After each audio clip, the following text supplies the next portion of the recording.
معاویہ بن یزید جو کہ یزید کا بیٹا اور معاویہ کا پوتا تھا فوت ہوا تو اس کے ساتھ ہی خاندان معاویہ کے اقتدار کا سورج ہمیشہ کے لیے غروب ہو گیا۔ اس وقت عبداللہ بن زبیر پورے عالم اسلام میں خلیفہ کے طور پر تسلیم کیے جاتے تھے۔ اس وقت آل امیہ نے مروان بن حکم کے ہاتھ پر بیعت کی اور اسے اپنا سردار مقرر کیا۔ یہ بات یاد رہے کہ اس وقت اس کی حیثیت محض ایک باغی سردار سے زیادہ نہ تھی۔ بعد میں مروان دمشق پر قابض ہو گیا اور بعد میں مصر اور فلسطین بھی اس کے دائرہ اقتدار میں آ گئے۔ مروان کے یزید بن معاویہ بن ابی سفیان کی بیوی کے ہاتھوں مقتول ہونے کے بعد، جو کہ اب مروان کے نکاح میں آ گئی تھی، عبد الملک بن مروان کے ہاتھ پر بیعت کی گئی۔ عبد الملک بعد میں عبداللہ بن زبیر کو شکست دینے کے بعد پورے عالم اسلام پر قابض اور متصرف ہونے میں کامیاب ہو گیا۔ عبد الملک نے اپنے بعد اپنے بیٹے ولید اور اس کے بعد سلیمان بن عبد الملک کو ولی عہدی کے لیے نامزد کیا تھا۔ ابو العباس ولید بن عبد الملک بن مروان سن 50 ہجری میں پیدا ہوا اور 36 سال کی عمر میں اپنے باپ عبد الملک بن مروان کی وفات کے بعد دمشق میں تخت خلافت پر بیٹھا۔ چونکہ نہایت ناز و نعمت کا پلا ہوا تھا، لہٰذا علم و فضل سے بے بہرا اور پڑھنے لکھنے میں بہت ہی ناقص تھا۔ عبد الملک کے کفن دفن سے فارغ ہو کر اس نے خطبہ دیا اور بیان کیا: لوگو، جس کو اللہ تعالیٰ نے مقدم کیا اس کو کوئی مؤخر نہیں کر سکتا، اور جس کو اللہ تعالیٰ نے مؤخر کیا اس کو کوئی مقدم نہیں کر سکتا۔ موت اللہ تعالیٰ کے علم قدیم میں تھی، جس کو اس نے انبیاء اور صالحین کے لیے لازم کر دیا۔ اللہ تعالیٰ نے اب اس امت کا ولی ایک ایسے شخص کو بنا دیا ہے جو مجرموں پر سختی اور اہل علم و فضل پر نرمی کرنے اور حدود شرعیہ کو قائم رکھنے کا عزم کرتا ہے، اور وہ خانہ کعبہ کے حج اور سرحدوں پر جہاد یعنی دشمنان دین پر حملے کرنے کا عازم ہے۔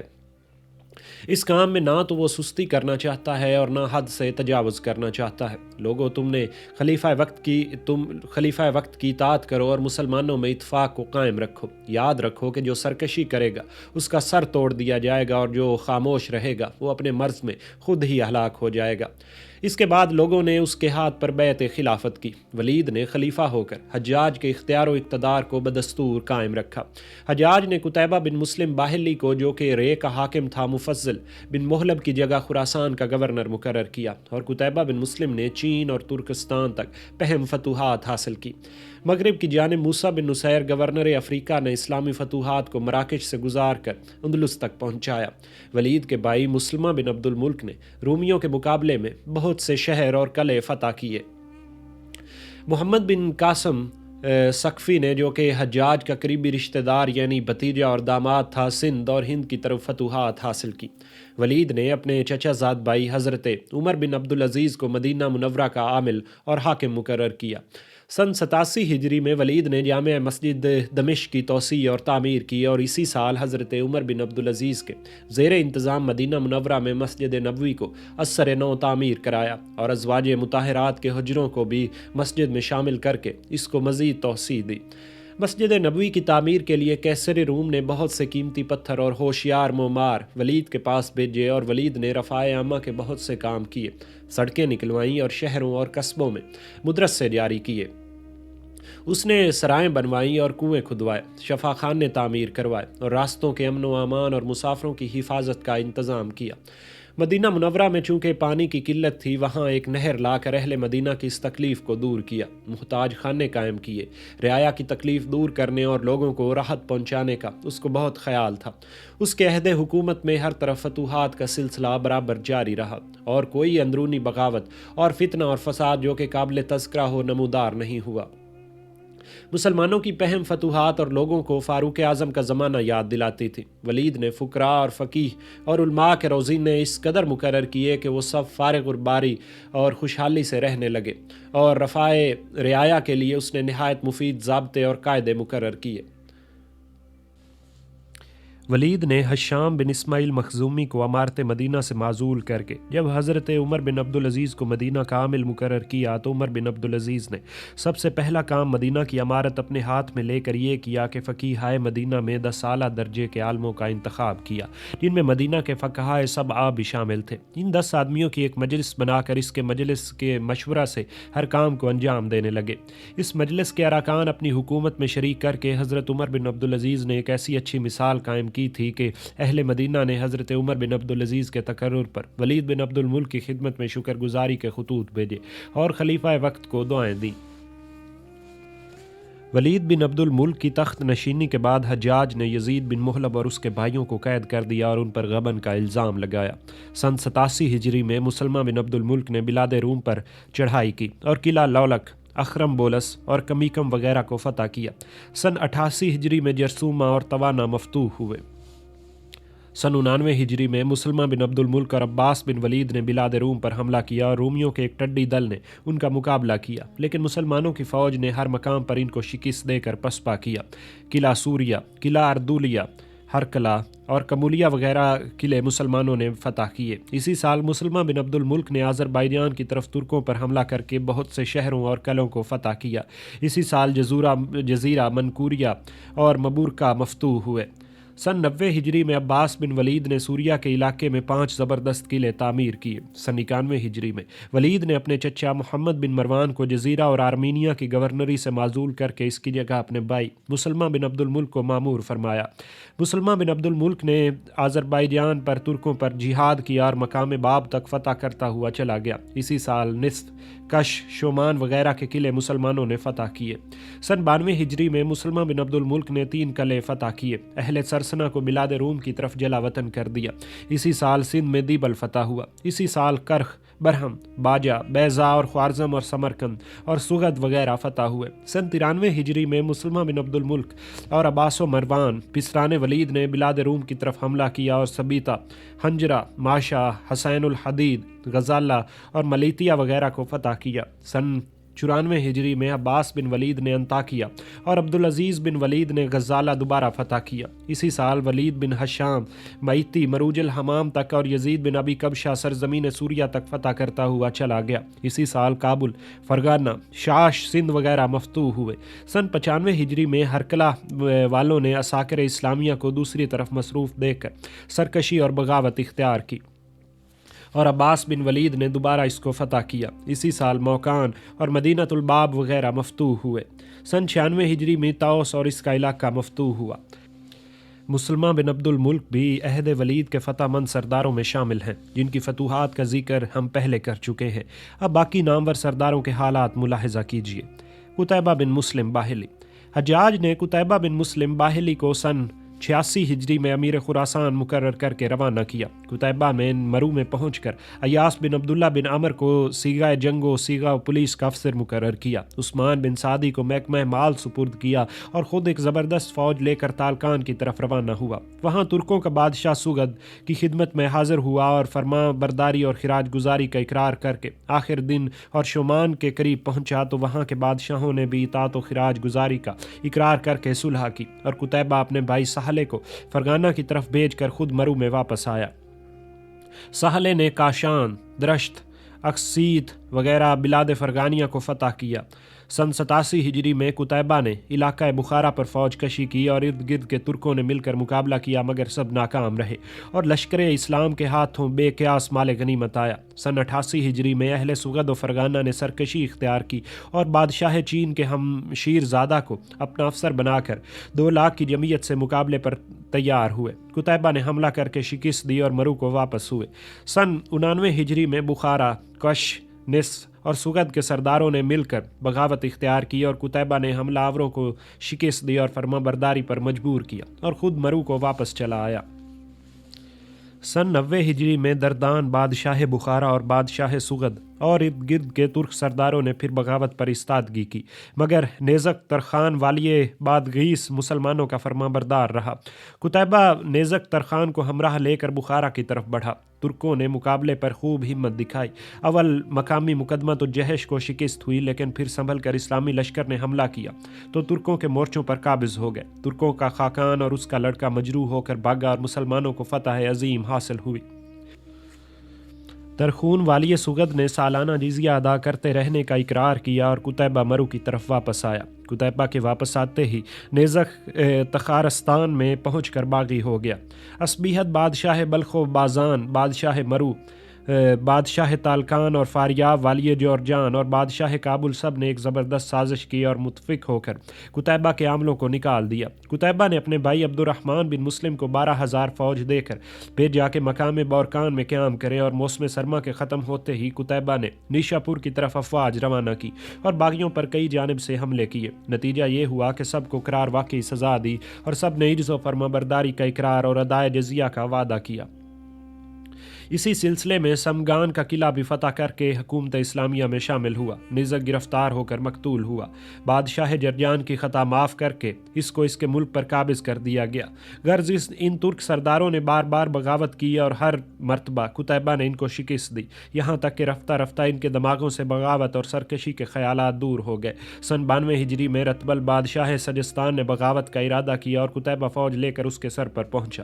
اس نے معافی مانگ کر زر جزیہ ادا کیا۔ سن 93 ہجری میں قتیبہ نے خوارزم کا ملک فتح کر کے وہاں کے بادشاہ کو خراج کی ادائیگی کے اقرار لے کر واپس دے دیا۔ اس زمانے میں قتیبہ خوارزم کو فتح کر رہا تھا۔ اہل سغد نے دیکھ کر کہ قتیبہ کو ہم سے بہت فاصلہ ہے، اس کے عامل کو نکال دیا اور بغاوت اختیار کی۔ قتیبہ نے مال غنیمت خوارزم سے مرو کی طرف روانہ کیا اور خود فوج لے کر نہایت تیز رفتاری سے سغد کی جانب روانہ ہوا۔ قتیبہ کی آمد کا حال سن کر خاقان چین نے اہل سغد سے امداد طلب کی اور اس نے اپنے نامور سپہ سالار اور شہزادوں کو قتیبہ کے مقابلے کی غرض سے روانہ کیا۔ سمرقند کے قلعوں پر ترکوں نے مقابلے کی تیاریاں کی۔ قتیبہ نے آ کر لڑائی شروع کی۔ نہایت خونریز معرکے ہوئے۔ خاقان چین کا بیٹا مارا گیا۔ قلعے کو مسلمانوں نے زور و قوت کے ساتھ فتح کر لیا۔ ہزار ترک تہہ تیغ ہوئے، ان پر نہایت باری خراج مقرر کیا اور نامور سردار جو ترکوں کی قید میں تھے حجاج کے پاس بھیج دیے گئے۔ انہی قیدیوں میں ایک عورت تھی جو یزد جرد کی نسل سے تھی۔ اس عورت کو حجاج نے ولید بن عبد الملک کے پاس بھیجا۔ ولید نے اس سے نکاح کر لیا اور اس سے اس کا بیٹا یزید پیدا ہوا۔ مرو میں واپس آ کر قتیبہ نے مغیرہ بن عبداللہ کو نیشا پور کا عامل مقرر کیا۔ سن 94 ہجری میں اہل شاش نے سرکشی کی علامات ظاہر کی۔ قتیبہ نے اہل بخارا، کش، نصف اور خوارزم سے امدادی افواج طلب کی۔ سب نے افواج روانہ کی اور 20,000 کا لشکر جمع ہو گیا۔ قتیبہ نے مقام خجند پر ڈیرے ڈالے اور فوج کے سرداروں کے ساتھ شاش پر روانہ ہوا۔ شاش مفتوح ہوا اور قتیبہ مرو کو واپس آیا۔ مرو کو واپس آتے ہوئے اس نے سنا کہ حجاج کا انتقال ہو گیا ہے۔ قتیبہ نے اس کے بعد کاشغر تک کے تمام علاقے پر قبضہ کر کے ترکستان پر پورے طور پر اسلامی تسلط قائم کر دیا۔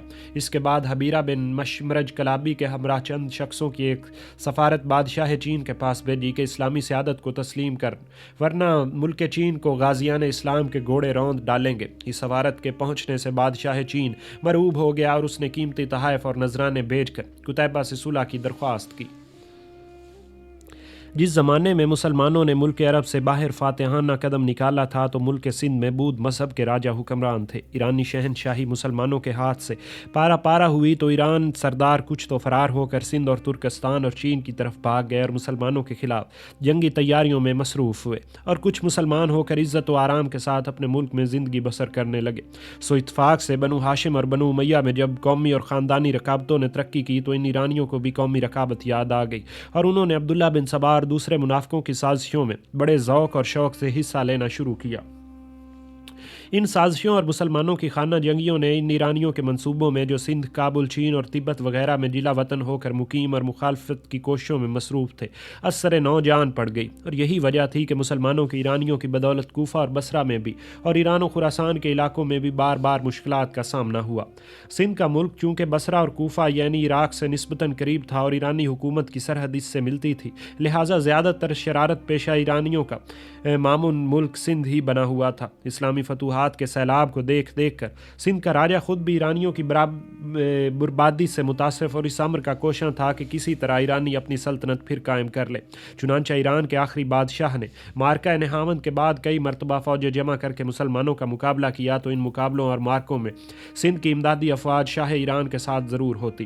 ایران کی سلطنت جب برباد ہوئی تو سندھ کے راجہ نے اپنے سرحدی ایرانی صوبوں کو اپنی سلطنت میں شامل کر لیا۔ اور مغلوب اور مفتوح ایرانیوں نے کرمان اور بلوچستان وغیرہ کے صوبوں کو بخوشی سندھ کے راجہ کے سپرد کر دیا تاکہ وہ مسلمانوں کے قبضے میں نہ جا سکے، اور اس کے معاوضہ میں سندھ کے راجہ کی حمایت ان کو حاصل رہی۔ یہ باتیں محرک کی ثمر کی تھیں کہ مسلمان سندھ پر حملہ کر کے سندھ کے راجہ کا درست کرے، لیکن حضرت عثمان غنی کے زمانے میں ایران اور خراسان پر مکمل قبضہ نہ ہونے پایا تھا کہ اندرونی فسادات شروع ہو گئے اور سندھ کی طرف کوئی توجہ نہ ہو سکی۔ امیر معاویہ نے اندرونی خرخشوں سے نجات حاصل کر کے بیرونی ممالک کی طرف توجہ دی، اور اس کے زمانے میں سندھ کے راجہ سے وہ صوبے جو ایرانی سلطنت کا جزو تھے واپس لینے کی کوشش کی گئی۔ اس سلسلے میں معمولی چھیڑ چھاڑ سندھی فوجیوں سے ہوئی، لیکن اس کے بعد یزید کی حکومت میں پھر وہی اندرونی فسادات واپس آئے اور مسلمان بیرونی علاقوں کی طرف متوجہ نہ ہو سکے۔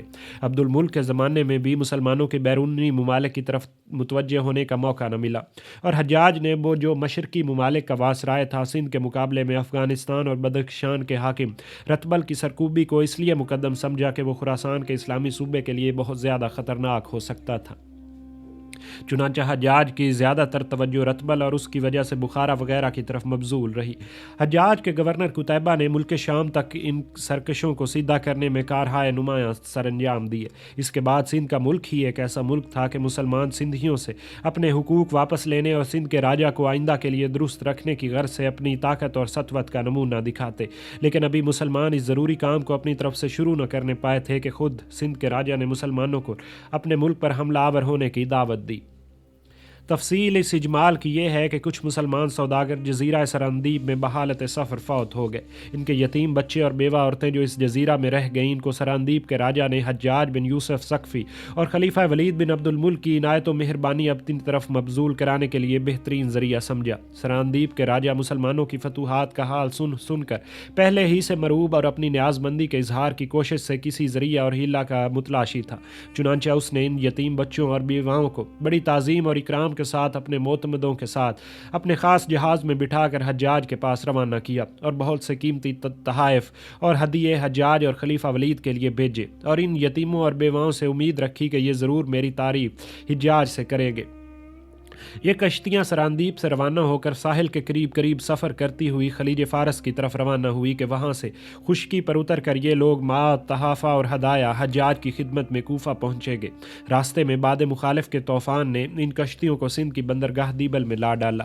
یہاں سندھ کے راجہ مسمی داہر کے سپاہیوں نے ان کشتیوں کو لوٹ لیا اور سواروں کو قید کر لیا۔ یہ حال جب حجاج کو معلوم ہوا تو اس نے سندھ کے راجہ کو لکھا کہ وہ کشتیاں ہمارے پاس آ رہی ہیں، تم لٹیروں کو قرار واقعی سزا دو اور کشتیوں کے آدمیوں کو ماں سامان مسروقہ ہمارے پاس بھیج دو۔ یہاں سے راجہ نے حجاج کو نہایت مغرورانہ اور نامعقول جواب لکھا۔ حجاج نے اول عبداللہ اسلمی کو 6000 کی فوج کے ساتھ سندھ کی طرف روانہ کیا۔ عبداللہ سندھ میں پہنچ کر راجہ داہر کی فوج کا مقابلہ کرتا ہوا مارا گیا اور یہ مہم ناکام رہی۔ دوسری مرتبہ حجاج نے بدیل نامی سردار کو مامور کیا کہ وہ بھی 6000 کی فوج لے کر دیبل تک پہنچ گیا، مگر راجہ جے سب کے مقابلے میں لڑتا ہوا گھوڑے سے گر کر شہید ہوا۔ اس خبر کو سن کر حجاج کو اور بھی زیادہ ملال ہوا، اور تیسری مرتبہ اس نے محمد بن قاسم کو جو اس کا داماد تھا اور صرف 17 سال کی عمر کا نوجوان تھا 6000 فوج کے ساتھ سندھ کی طرف روانہ کیا، اور محمد بن قاسم کے ساتھ اس مرتبہ شامی سپاہی اس لیے بھیجے گئے کہ حجاج کو اس بات کا شبہ تھا کہ عراقی اور ایرانی سپاہی سندھیوں سے ساز باز رکھتے ہیں۔ محمد بن قاسم نے اول صوبہ مکنان کو جس پر سندھیوں نے قبضہ کر رکھا تھا فتح کر کے سندھیوں کو بگا دیا اور دیبل پر آیا اور اس کو فتح کیا۔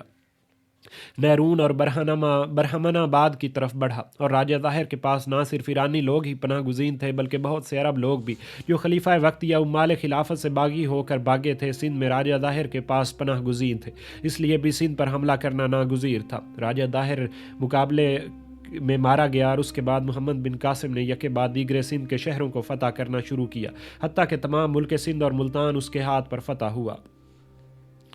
سندھ کی فتح میں حجاج کی توجہ پورے طور پر مسلم محمد بن قاسم کی طرف مبذول رہی، اور وہ روزانہ خبریں منگواتا اور روزانہ محمد بن قاسم کو ہدایات بھیجتا رہا۔ محمد بن قاسم نے اپنے آپ کو سندھیوں کے لیے نہایت شفیق اور رحم دل فاتح اور رعایا پرور حکمران ثابت کیا۔ اس نوجوان فتح مند نے جس رواداری، بردباری، سیر چشمی اور لطف و عطا کا اظہار کیا، اس کی مثالیں تاریخ عالم میں بہت کم دستیاب ہیں۔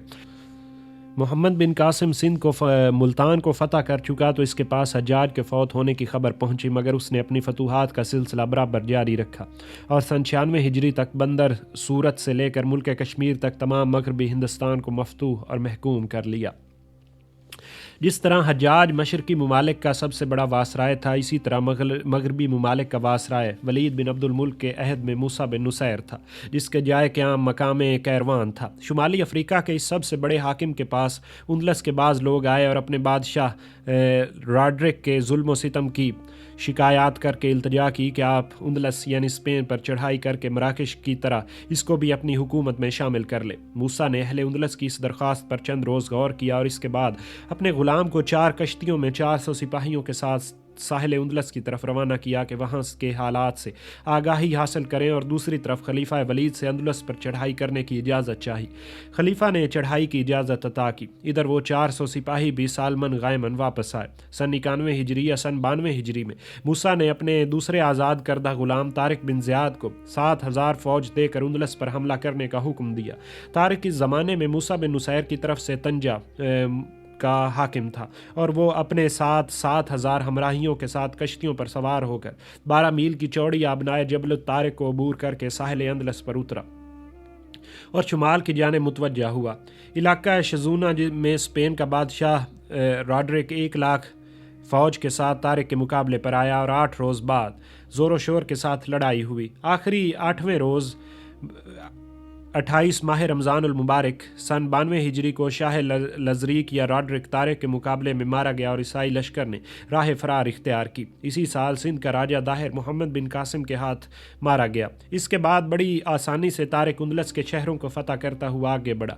اس فتح عظیم کا حال جب موسیٰ بن نصیر کو معلوم ہوا تو اس نے طارق کو آئندہ پیش قدمی سے رکنے اور اپنے پہنچنے تک انتظار کرنے کو لکھا، مگر طارق اور اس کے بہادر سپاہی اب رکنے والے نہیں تھے۔ آخر رمضان سن 93 ہجری میں موسیٰ بن نصیر بھی 18,000 فوج لے کر اندلس پہنچ گیا اور تمام جزیرہ نمائے اندلس کو کوہ پیری نیز تک فتح کر لیا۔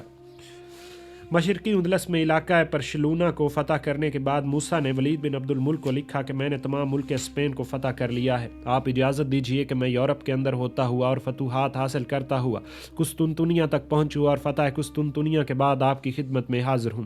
لیکن ولید بن عبد الملک نے موسیٰ کو لکھا کہ تم اسپین میں کسی کو حاکم مقرر کر کے طارق اور زیاد میرے پاس واپس آ جاؤ۔ اگر اس وقت موسیٰ بن نصیر کو اجازت مل جاتی تو یہ کچھ دشوار نہ تھا کہ تمام بر اعظم یورپ ہی فتح ہو جاتا۔ بہرحال خلیفہ کے حکم کی تعمیل میں موسیٰ نے اندلس میں اپنے بیٹے عبدالعزیز کو گورنری عطا کی اور مراکو اپنے دوسرے بیٹے عبدالملک کے سپرد کیا اور کیروان میں اپنے تیسرے بیٹے عبداللہ کو اپنا جانشین بنوایا، اور اس انتظام سے فارغ ہو کر خود توفہ اور ہدایہ دمشق کی جانب روانہ ہوا۔ لیکن یہ جس روز دمشق پہنچا تھا خلیفہ ولید بن عبد الملک کا انتقال ہو گیا۔ ولید نے اپنے بھائی سلیمان کو ولی عہدی سے الگ کر کے اپنے بیٹے کو ولی عہد بنانے کی جو کوشش کرنی چاہی تھی وہ اس میں کامیاب نہ ہو سکا، اور اگر وہ چند روز اور نہ مرتا تو شاید اپنے ارادے میں کامیاب ہو جاتا۔ لیکن اب یہ ہوا کہ سلیمان ان سرداروں کو جنہوں نے ولید کے ارادے کی تائید تھی دشمن ہو گیا، نیز ہر ایک اس شخص سے جس کو ولید محبوب اور مکرم رکھتا تھا سلیمان کو دشمنی ہوئی، اور اس کا نتیجہ آئندہ اسلام کے لیے نہایت مضر ثابت ہوا۔